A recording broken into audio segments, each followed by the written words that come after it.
Doktor dia ni, bubuk Ashura pula macam mana? Bubuk Ashura pula. Ashura ni 10. Ashura ni 10. Dia berkaitan dengan 10 Muharram.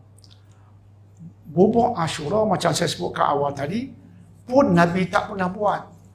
Nabi SAW tak pernah kata, wahai sahabat-sahabat, hari ni 9 Ashura, hari ni 9 Muharram, besok 10. Siap-siap semua. Kacang-kacang dal pun siap. Besok nak buat bubuk Ashura. Siapa nak kayuh kacau? Ya Abdullah bin Abbas boleh kayuh kacau. Tak ada dalil tu.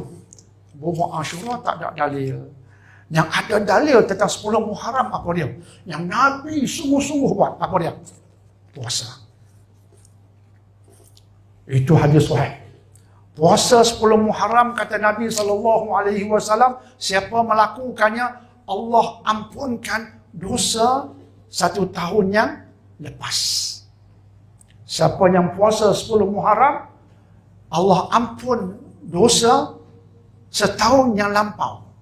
Setahun yang lepas Allah ampunkan dosa. Jadi 10 Muharram jangan miss. Hari ni 4 Muharram. Jadi Sabtu depan 10 Muharram puasa sunat. Jangan miss.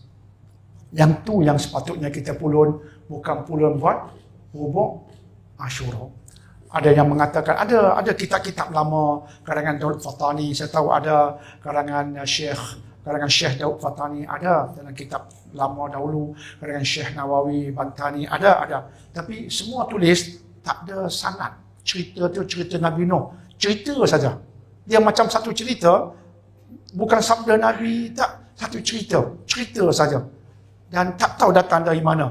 Mungkin Israeliat, maka dia bukan suatu untuk pegangan, apatah lagi ibadah.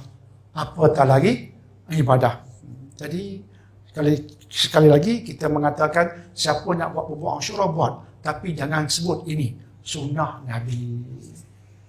Jangan kata dia sunnah Nabi. Bubuk Ashura sunnah Nabi kan? Dah. Habis pasal apa buat? Sebab kita seronok nak buat. Tak kata tak apa. Sebab kita seronok nak buat. Sebab kita seronok nak makan bubuk Ashura. Okey.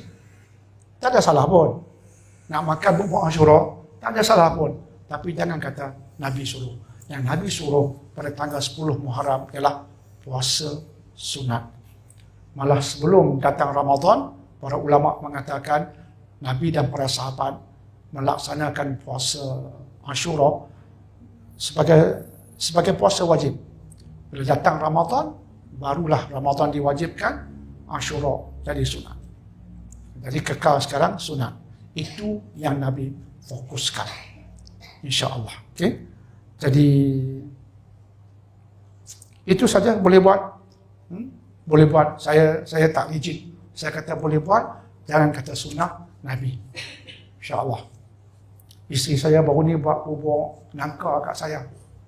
Jadi saya nanti Ashura saya ingat nak buat bubuk nangka sekali. Nak buat bubuk nangka.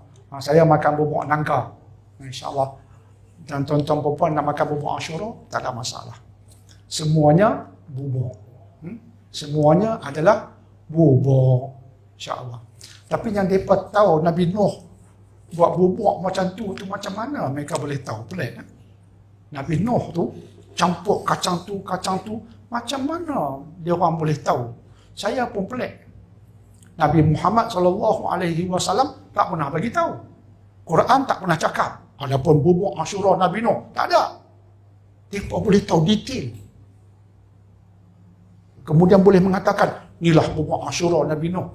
Macam mana boleh tahu? Kemudian saya pelik. Bubuk Ashura ada versi. Ada versi manis pekat.